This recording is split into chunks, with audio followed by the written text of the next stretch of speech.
तो इतना दिल जो बड़ा हो गया था माननीय मुख्यमंत्री का, खुल के कि आप आइए और नौकरी लेके जाइए, और जो है ना पूरा ओपन, यानी 50% सीटें थी वो बिल्कुल अनरिजर्व कर दी गई, मतलब खोल दिया गया था कि आप आकर नौकरी ले सकते हैं। क्या कर रहे हैं उसका खामियाजा जो है सरकार को भुगतना पड़ेगा, और निश्चित रूप से भुगत लेगी, इसमें कोई दो राय नहीं है। विजेंद्र गुप्ता उसने पहले ही कहा था, 1 महीना पहले ही मीडिया के कॉन्फ्रेंस में, कि मिनट के पेपर भी वही छप रहे हैं, और इस तरह की रिपोर्ट बनाई जा रही है कि लेकर जा रहा था सर्वे रूम में, रुकवाया गया गाड़ी, वहां से निकाल लिया।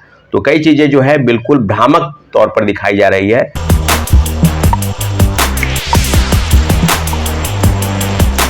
नमस्कार, मैं हूं अनुकुल तिवारी और आप वॉइस हब देख रहे। देखिए, नीतीश कुमार और तेजस्वी यादव ने बहुत बड़ा खेला किया शिक्षक अभ्यर्थियों के साथ, और शिक्षक भर्ती परीक्षा में बहुत बड़ा खेला कर दिया है। छात्र नेता सौरभ क्या कुछ कह रहे हैं, और लेटर भी आपको दिख रहा होगा स्क्रीन में, एक तरफ लेटर और एक तरफ छात्र नेता सौरभ क्या कुछ कह रहे हैं। आप सीधे समझ लीजिए कि इस खेल के बारे में बात कर रहे हैं और अभ्यर्थियों को किस तरह से ठगा है नीतीश कुमार ने और तेजस्वी यादव ने। सीधे सुन लीजिए।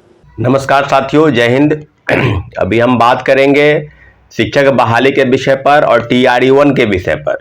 दूसरी बात करेंगे नीट पेपर लीक कांड में कई खुलासे हो रहे हैं। पेपर लीक की जो तय है, पेपर लीक की जो जानकारी है, जो पुलिस आर्थिक अपराध इकाई जो जांच कर रही है, उसका कहना है कि गुजरात से लेकर बिहार तक। और तीसरे प्रमुख जो न्यूज है वो मेडिकल की जो नीट को लेकर ही है। सुप्रीम कोर्ट ने जो मेडिकल की जो टीम है, जो नीट पेपर NTA जो कराती है एजेंसी, उसको केंद्र सरकार को जवाब देने को कहा है कि वो क्या करेगी, और अगली जो सुनवाई होगी वो जुलाई महीने में होने वाली है, जुलाई के फर्स्ट वीक में।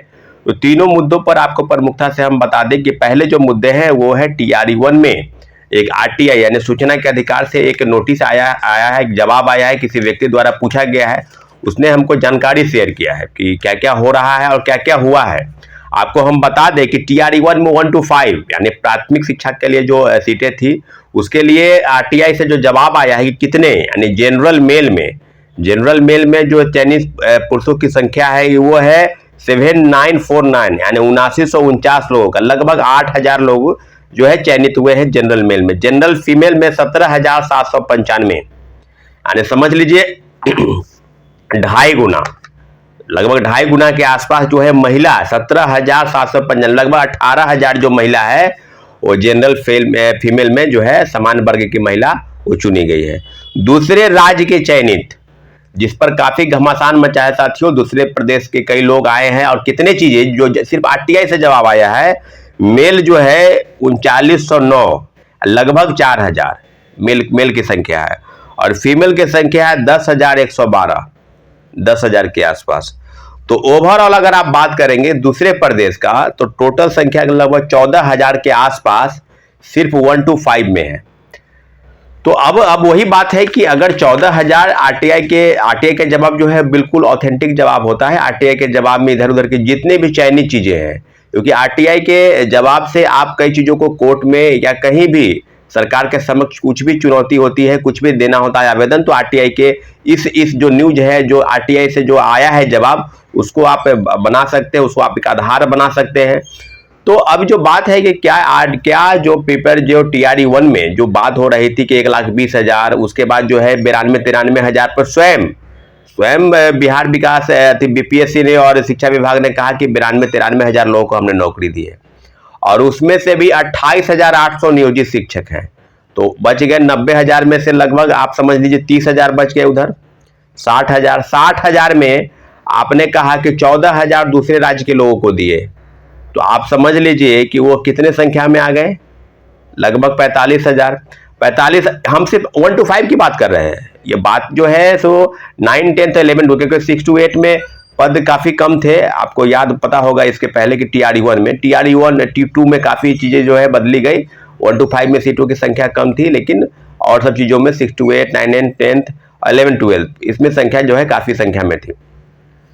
निश्चित रूप से जिस तरह की चीजों का खुलासा हो रहा है, उस बात से आप समझ लीजिए कि बिहार सरकार ने, आप किसी भी विद्यालय में चले जाइएगा, तो जो आरक्षण है, जो 35% आरक्षण है बिहार की महिलाओं को मिलना चाहिए, क्या उस आरक्षण का नियम का पालन हुआ? क्या फर्जी डोमिसाइल सर्टिफिकेट बनाकर लोग बहाल नहीं हुए? दूसरे प्रदेश के कई में, तो हमको वो बात नहीं कि क्षेत्रवाद को बढ़ावा देना है या बिहार के लोगों को ही नौकरी देनी है, परंतु बिहार सरकार जिस बात की चर्चा कर रही थी कि हमको नौकरी दिए हैं दूसरे प्रदेश के बहुत कम मात्रा में संख्या में लोग आए हैं। तो इतना दिल जो बड़ा हो गया था माननीय मुख्यमंत्री का खुल के कि आप आइए और नौकरी लेके जाइए, और जो है ना पूरा ओपन, यानी 50% सीटें थी वो बिल्कुल अनरिजर्व कर दी गई, मतलब खोल दिया गया था कि आप आकर नौकरी ले सकते हैं। तो फिर उसी का नतीजा है कि नौकरी किसको मिला और किसको नहीं, ये बिल्कुल है। और लोकसभा के आम चुनाव में क्या होने वाला है, टीचर जितने शिक्षक अभ्यर्थी हैं और जो कंपटीशन की तैयारी कराने वाले युवा हमारे नौजवान साथी हैं क्या कर रहे हैं, उसका खामियाजा जो है सरकार को भुगतना पड़ेगा, और निश्चित रूप से भुगत लेगी, इसमें कोई दो राय नहीं है। दूसरी प्रमुख खबर है नीट के पेपर को लेकर। आज कई अखबारों ने सुर्खियों में प्रकाशित भी किया है, आप भी अगर पढ़ेंगे तो उसमें जानेंगे कि जो नीट के पेपर पर अगर वो जो थाने में, यानी शास्त्री नगर के थाने में जो प्रश्न पत्र जलाया गया और बिहार प्रशासन द्वारा जलाया गया या माफिया द्वारा जलाया गया, जो चीजें आ रही है कि माफिया द्वारा जलाया गया, उस मामले में यह है कि 74 प्रश्न पत्र जब उसको सुखाया गया, उसको मिलान हुआ उसका, तो एसआईटी की जो टीम है, आर्थिक अपराध इकाई टीम, वो जांच कर रही है, तो लगभग 74 प्रश्न जो है हूबहू मिल गए, और कोटा से कई लोगों की गिरफ्तारी हुई है। जो लिंक है वो बिहार से लेकर गुजरात तक, गुजरात से लेकर राजस्थान तक, मध्य प्रदेश तक, दिल्ली, झारखंड। तो अब आप समझ लीजिए ना कि भाई नीट पेपर लीक में, और सुप्रीम कोर्ट का एक आया है केंद्र सरकार को, केंद्र सरकार ने कहा है कि रिजल्ट देना है, और सुप्रीम कोर्ट ने कहा है कि जुलाई तक आपको बतानी है कि जिस तरह के पेपर लीक की बातें सामने आ रही है और कई चीजें खुलासे हो रहे हैं, तो क्या एनटीए जो नेशनल टेस्टिंग एजेंसी है पेपर लीक के संदर्भ में यही कहेगी, पल्ला झाड़ती रहेगी कि पेपर लीक नहीं हुआ है? नीट के पेपर इसलिए लीक हो गए हैं, नीट के पेपर लीक के सारे सबूत सामने आ रहे हैं, और जो आरोपी है टीआरई 3 का विजेंद्र गुप्ता, उसने पहले ही कहा था, 1 महीना पहले ही मीडिया के कॉन्फ्रेंस में, कि नीट के पेपर भी वहीं छप रहे हैं, और इस तरह की रिपोर्ट बनाई जा रही है कि लेकर जा रहा था सर्वे रूम में, रुकवाया गया गाड़ी, वहां से निकाल लिया। तो कई चीजें जो है बिल्कुल भ्रामक तौर पर दिखाई जा रही है, बिल्कुल उसमें सत्यता नहीं है। इसलिए साथियों, अब जो बातें वो हैं टीआरई 1 में आरटीआई के खुलासे, नीट पेपर लीक कांड के काफी उद्भेदन जो हुआ है, उसके तार कहां कहां लिंक से जुड़े हैं।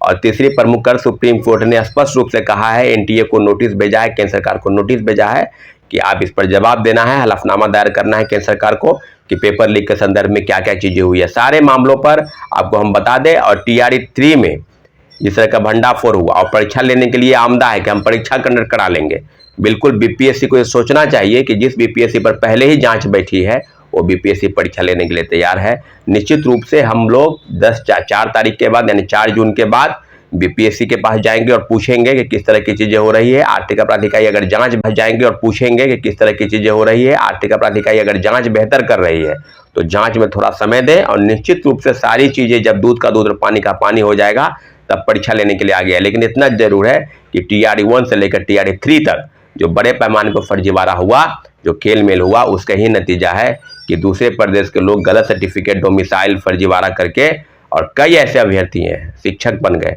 सीटेट फेल, एसटीटी फेल और फर्जी, और आज उनको जब बाहर का रास्ता दिखाया जा रहा है तो उसके जगह पर पूरक परिणाम के नाम पर जो धोखा और षड्यंत्र किया बीपीएससी और शिक्षा विभाग ने, उसी का नतीजा है कि कई दर्जनों याचिका जो है कोर्ट में दायर है और कई मामलों की सुनवाई हो रही है।